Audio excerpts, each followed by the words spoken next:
नमस्कार, कशा आहात सगळेजणी? चला तर मग आजची डिश आहे माझी लहान लेकरांसाठी. तर मी इथं भात शिजवून घेतलेला आहे. त्या भातामध्ये म्हणजे मी 1 वाटी इंद्रायणी तांदूळ घेतलेला आहे. पॉलिश केलेली अर्धी वाटी डाळ घेतलेली आहे, मूग डाळ.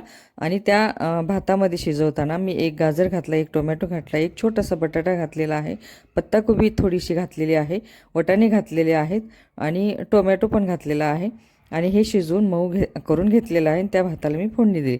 फोडणीमध्ये मी तेल वापरलेलं आहे, जिरे मोहरी टाकलेली, कढीपत्ता टाकला, लसूण टाकलेला आहे आणि मस्त भाताला फोडणी दिलेली आहे. मस्त फेटलेलं पण आहे, कारण त्यामध्ये थोडंसं गरम पाणी करून घातलेलं आहे, चवीपुरतं मीठ घातलेलं आहे, हळद घातलेली आहे.